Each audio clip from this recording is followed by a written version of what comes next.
After the disappointment of losing out in the European Championship final versus Spain, England parted ways with Gareth Southgate. Well, Gareth Southgate resigned. Lee Carsley has taken interim charge. He's announced his first squad, and this weekend we face up against Ireland. We have to travel to the Aviva Stadium where England will take on Ireland for the first time. Well, it's not the first time we take on England, but it's the first time we're going to play a game without Gareth Southgate in nearly 10 years. It's going to be really interesting to see how the squad shapes up differently under Lee Carsley and how things may change from a style of play perspective, and maybe even, is he going to get the job going forward? We're going to take a look into the squad and preview the game heading up to the weekend. Obviously on the weekend there'll be a match review out as well, so make sure you do stay tuned for that by hitting that subscribe button and turning on the notification bell to stay tuned for when that video drops after the game. Now, if you don't know who Lee Carsley is, here's the man pictured on screen below the face cam. And he spent a lot of time coming through the England youth system, essentially, as a coach. And he's done all right. He's done fairly decently. And I do think that we're going to see a different style of football. I think we're going to see a lot of different players. Obviously, we know he's made a bunch of brand new call-ups. We're going to talk through them in a minute. We're also going to talk through some players who have had to pull out of the squad for injuries, illness, etc. But we'll start off by talking through the goalkeepers. You obviously know who they're going to be. It's Jordan Pickford, Dean Henderson and Nick Pope.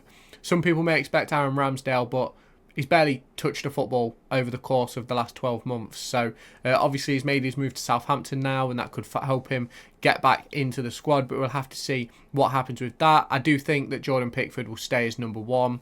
I think Dean Henderson has an opportunity to become England's number one if he performs well at club level, and then obviously gets the opportunity at first team level as well. You look at Nick Pope as well. Obviously spent a long time out with injury recently, but he's found his way back into the squad, and it's going to be interesting to see how that goalkeeper dynamic develops. Obviously with Lee Carsley being the new man at the helm, it's going to be interesting to see if Jordan Pickford just gets the number one shirt or if he's got to re-earn it. So that's something that I'm interested in looking at. We obviously then go into the defenders. We've obviously got Levi Colwill, Mark Guéhi, Ezri Konsa, Rico Lewis. Tino Livramento gets his first call-up. Harry Maguire returns to the squad, and John Stones as well. Now, I think that's a really good selection. I think come the World Cup, I think Rico Lewis will be a first-choice player for England's national team. I think there's also an opportunity for Livramento to get himself cemented in one of the fullback positions as well. It's going to be interesting to see what the plan is with the centre-back position. Obviously, Guéhi and Stones did really, really well during the summer. It's going to be interesting to see if that partnership continues, or if are we going to see the return of Harry Maguire? Is Colwill going to slot in? Is Konsa going to slot in there? It's obviously going to be really interesting. Obviously, Konsa and both Colwill can both play at left-back and right. Well, I think Colwill can play left-back, Lewis can play right and left. So it's going to be interesting to see how that develops, obviously. And obviously Stones can push into midfield. Now, if we scroll down to the midfielders, we've got Trent linked as a midfielder. Now, I'm not entirely sure how much I agree with Trent being in midfield. At right back, go for it. But midfield, I'm not entirely sure. You've obviously then got Conor Gallagher. You've got two first-time call-ups for Morgan Gibbs-White and Angel Gomes. And I do think they're both going to show a lot this weekend. I think Gibbs-White and both Gomes have certainly earned their opportunity. Obviously, Gomes is someone who's Gomes and Gibbs-White were important parts of Lee Carsley's previous team, so it could really help having one of them in the squad. So it's going to be interesting to see what the lineup is come the weekend, and obviously, if they make their debut, it's going to be a really interesting one to watch. You've obviously then got Declan Rice and Kobbie Mainoo, who have both been selected. Obviously, Declan Rice at the centre of a red card controversy in Arsenal's latest game. Obviously, my take, shouldn't have kicked the ball away, shouldn't have got in the way. It's a stupid thing to do, and hopefully he doesn't transfer that over to England. Obviously, Kobbie Mainoo is obviously a massively talented youngster who is going to have a really bright future if he continues on the trajectory he's going on. Obviously, we then move into the forwards where you've got Jared Bowen, Eberici Eze, Anthony Gordon and Jack Grealish. I think it would be really nice to see Gordon and Eze get more minutes. I'm really happy to see Jack Grealish return. I thought we missed him in the Euros, if I'm completely honest. I think he's a player who has to be in the squad. I think he just offers something that a lot of our players don't. You also then go to the likes of Harry Kane, Noni Madueke and Bukayo Saka. There's no Jude Bellingham. So yeah, as I mentioned, no Jude Bellingham, wasn't named in the initial squad. He's not involved in the squad, and that's obviously an interesting one to look at. I'm not sure if he's picked up an injury playing for Real Madrid. You obviously probably noticed the missance of Phil Foden, Cole Palmer. I think there's another one that's pulled out as well. And then you've got Ollie Watkins is the other one that's pulled out. And you've obviously then got a big player in midfield who is sort of said to be one of the next big things. He's a player that England don't quite have. Adam Wharton, he's not involved either. So it's going to be interesting to see how Lee Carsley puts this squad together. You obviously look at like the likes of Noni Madueke, who's coming up for his first England call-up. It's going to be interesting to see how like the front three sits. Like I say the front three, I don't even know how we're going to play. I think Lee Carsley often used a 4-2-3-1 in his previous role with England's under-21, so it's going to be interesting to see how that goes. Let me know your thoughts down in the comments. If you have not done so already, make sure you hit that subscribe button down below and turn on the notification bell to stay tuned for all of my latest Derby County and EFL, League One and Championship content. If you've not done so already, make sure you let me know your thoughts on the England squad and this game that we're about to preview in England versus Ireland down in the comments. Let me know your predictions and your team selections down below.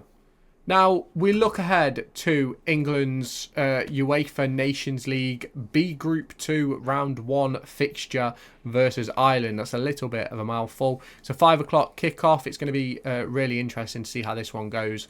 Looking at the previous fixtures then, England obviously got themselves all the way to the final in the European Championships, and it was disappointing to lose in the final because we weren't very good across the course of the majority of the tournament, but still got there. And I think it got to a point where I felt as if Gareth Southgate ran his course as England manager. And I know some people may disagree, some people may not, but I think as much as good as Southgate has done, we now need to move on to the next, and we need to move forward with what we're doing. And I do think that under Lee Carsley and whoever takes charge after the fact, I think it'll be really good. I do think we're going to move forward, and I do think we're going to find a way to win a title. We've got to win a title with the players we've got. We've got some of the best players in Europe, and even some of the best players in the world coming through, and it's going to be really interesting to see how it develops. Now, obviously, England's last 5, a draw with Slovenia, a 2-1 win over Slovakia, a 1-1 draw with Switzerland, 2-1 over the Netherlands, and that 2-1 loss to Spain in the final.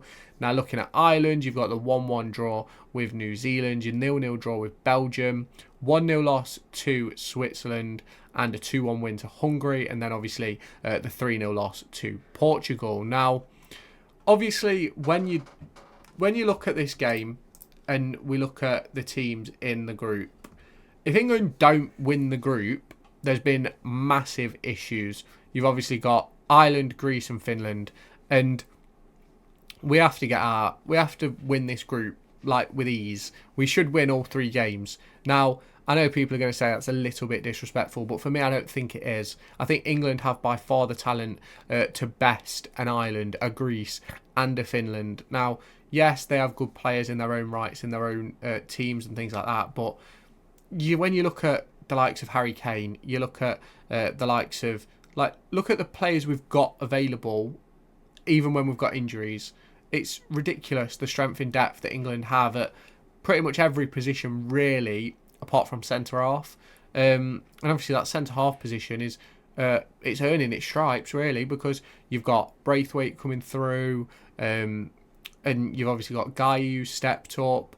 You've got players who are going to step into those positions when the likes of Maguire and Stones sort of move away. Obviously, Kieran Trippier has now announced his retirement, so and there's no Kyle Walker. So, like, there's so much depth in the defensive area, and it's going to be really interesting to see what happens. I personally think England are going to win 3-0. I think Gibbs-White, Gomes and Madueke will all play some part. And even Livramento, I think he'll get involved as well. It's going to be really interesting to see what does happen. And there's obviously not a great deal to say about these two teams on their own, because there's been a lot of change for England, and we've obviously gone through that. We've gone through the squad that's been selected. So let me know your thoughts down in the comments. Now, if you have not done so already, make sure you hit that subscribe button. Let me know your thoughts down in the comments. Who's going to win? What's your team prediction? How do you think we're going to do with Lee Carsley in charge? Let me know your thoughts down below, and I'll catch you in my next video. Make sure to go and find me on TikTok, pictured here, and Twitter, pictured here. These are the places where I'll keep you all up to date with all my upcoming videos and my thoughts and feelings around the Formula 1 and football weekend.